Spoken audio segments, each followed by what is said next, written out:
3 years ago, Dakota Warren altered my taste in books. I made a video appreciating her for recommending such a new genre to me, such new books to me that really changed my reading, the way I approach reading. And I love her for it. I thank her for it every single day. Then I found the book Leo, who also reads exactly the same way as I do. She is so intelligent, she is so intellectual, yet so relatable, and I also love her and her book recommendations.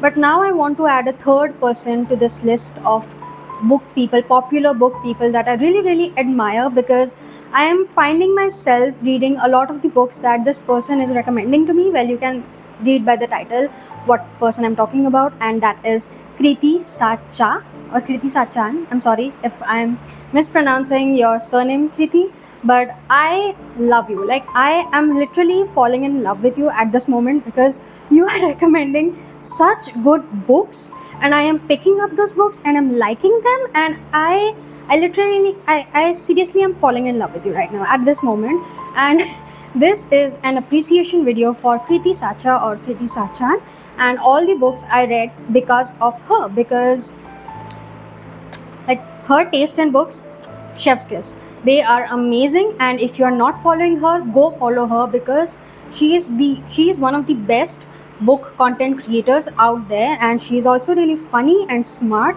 and I really admire her. I said in my previous video, or one of my previous videos, that she is my Lacey, and I stand by it. I don't want to be like her, but I want to be as funny and smart as she is. I do want to read like her. I want to become the reader that she is.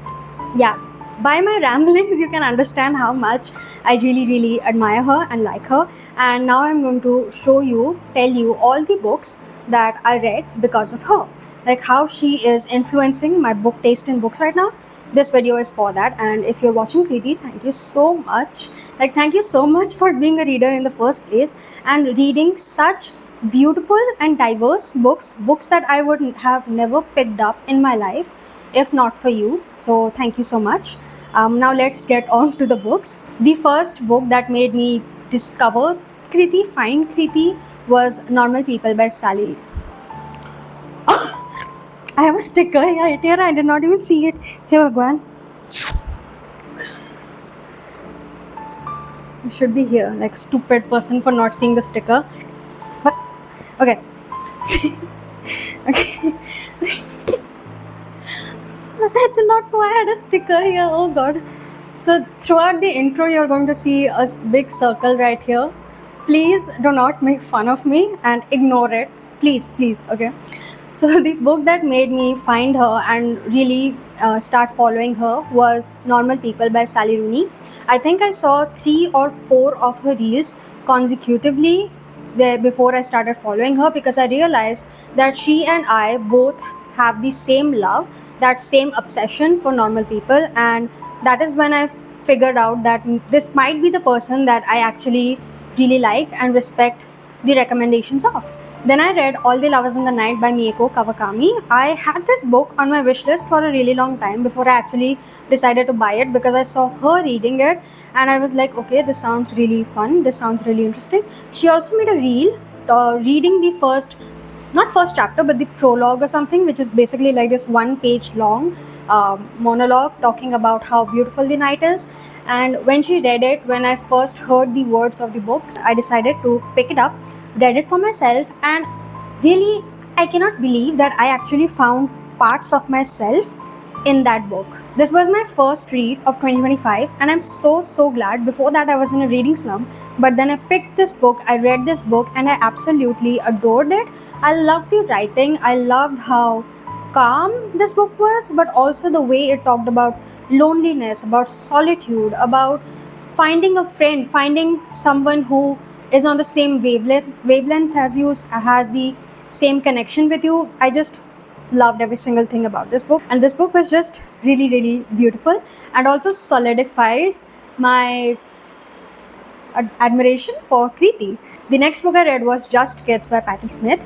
Before Just Kids, I was actually very much against memoirs in the first place, because I thought that memoirs or non-fiction books were not for me.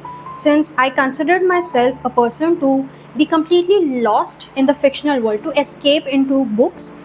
But then I saw her reading this. I read a lot of quotes that she had posted, and I decided to buy it for myself.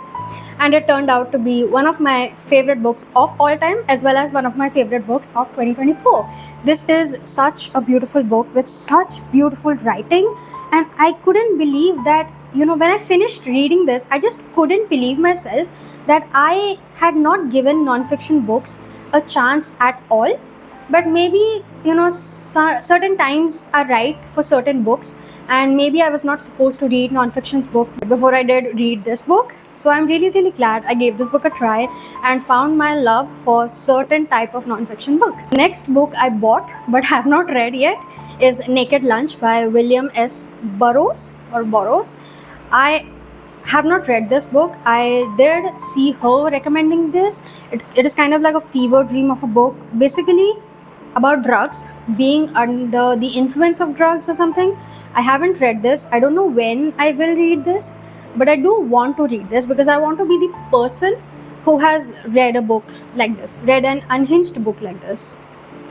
So, if you have read this book, convince me to read it because I would love to know what this book is all about. Because I also saw this one review on Goodreads or Reddit where the person said that you could literally open any page of the book and start reading from that page onwards, and it would make complete sense.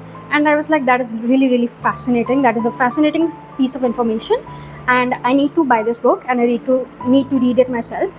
But so far I haven't done that yet. So yeah, that is that. The next book I bought was Agua Viva by Clarice Lispector, another one of my favorite books of this year because I read it this year, as well as, just a normal favorite of mine because I like, these are my annotations, and do you see, like, there is not one single page on which I have not underlined a quote. Every single page has a quote that I loved and related to a lot. This is basically Clarice Lispector's mind, her scrambled egg, her scrambled thoughts. Like, if you, I don't know, I've never had scrambled eggs. I have had anda burji, if that is similar or something. But if you have had scrambled eggs, it doesn't look good, but I think it tastes really good. It is really delicious, and this book is exactly like that. Although this is so scrambled, it does not have a proper structure. It also feels very unintentional yet intentional at the same time, and I love this book for that. I love the craziness of the book, but there is also that sort of relatableness that you find only in a book like this, and I loved this book a lot. Next book is a book that I honestly would have never read because of Lorelai Gilmore, and that book is Tuesdays with Morrie. In the first season, where Lorelai Gilmore takes Rory to visit Harvard, they talk about how many books Rory has read in her life and how many books she still has to read, and she kinds of panics, and Lorelai tries to calm her down and advises her to not pick up Tuesdays with Morrie because she already knows everything about that book, so Rory does not have to go through this book. And I followed her advice. I followed her. I told her, I said, okay, I wouldn't pick up this book. But then I saw Kriti read it and she loved it. Like, she made a video talking about her favorite books of all time, and this book was the first book that she mentioned. She also made a few reels about talking about this book and how much she really loved this book, and the way she described this book really, really made me want to pick it up, ignore Lorelai's advice, and just see what this book is all about. And I'm so glad I did because I never would have thought that a book could be such a comfort book, not like Perks of Being a Wallflower or The Starless Sea or anything. A book that is just pure comfort, a book I could return to when I'm feeling bad about myself, when I'm feeling lost, or I'm feeling bad about being a human being. I could return to this book and read Morrie's advice, read Morrie's thoughts, and feel good about myself. Feel okay that, you know what, even if I'm acting crazy, that is because I'm a human being and I'm allowed to act like a human being. That is exactly what this book taught me, and I'm just really, really glad, Kriti, that you read this book and you talked about this, because I swear to God, I would have never ever picked this book up in my life, ever, if not for you. Next is Shy by Max Porter. In this book, you are literally in the mind of a 16-year-old boy with a violent past who is living in this reform school, and you get to be in his mind for a few hours. And this book is written in a way which allows you to literally pick his brain. Like, it allows you to enter Shy's mind and read the book exactly how you would think his mind is working. There are so many thoughts going on in his mind. There, all the things are like completely all over the place, but they make sense. And I loved this book a lot. A lot of the times it felt as if, I wasn't reading about Shy's mind, I was reading my mind, and it just made so much sense, and I just adored this book a lot. Next is Flowers for Algernon. This is my current read, and I am convinced that if an epistolary novel has a main character called Charlie, it is going to be an amazing book. I am like 21% through with this book, and so far the book is so sad and emotional, and I just feel so sad for Charlie. It is about this boy, this 30 not boy, this man, 32-year-old man who is retarded. He has a very low IQ, and he undergoes an operation that increases his IQ level, and we see him realizing that the world that he thought it was is not actually the world that he thought it was. The world is completely different, and he realizes how human beings truly are, how his environment truly is, and it is so sad because honestly, there are times when you would just wish that there was like this blindfold over your eyes where you could just not see anything, where you could pretend that you're not seeing anything and just be happy and calm and content. But the blindfold is taken off from Charlie's eyes, and he is finally seeing the world for what it truly is, which is very, very vicious. And he is going through these change of emotions. He is having so many confused and violent thoughts, and it's a very, very sad book.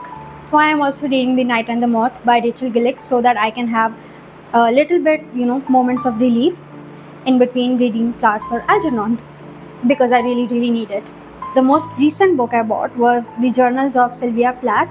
It wasn't exactly her that convinced me to buy it, because I kept seeing quotes from this book all over the internet everywhere I went, whether it be Tumblr, whether it be Google, whether it be Instagram. I just kept seeing quotes from The Journals of Sylvia Plath, and I wanted to read this book for such a long time, but I couldn't because 900 rupees paperback. But then I saw that it was only for like 389 rupees. Well, 389 is not only, but as an ebook it was 389 rupees, and I had some cashback with me, so it kind of brought the price of the book down, and I finally bought it. But yeah, Kriti is definitely one of the persons who convinced me to buy this book, because she also mentions this book quite a few times in her reels, and yeah, I just got really fascinated and interested, and I wanted to read this book for myself, and now I finally can. So yay. So these were all the books that I bought because of Kriti Sachan. Sorry. These are all the books that I bought because of her, and I'm hoping to keep buying more books and reading more books. She reads such a weird assortment of books, so very, very different from what you would find in the normal corner of the internet. She reads new books. She tries to read books that are less popular, and I just respect her so much as a reader. I want to be a reader like her. I also want to be as critical as of books as she is, but I also want to have fun. She is really a good reader. She is one of the best readers on the internet, and I really admire her. So I made this video for her, or for me, just trying to show my love, show my appreciation. And if you like this video, thank you so much for watching. Bye.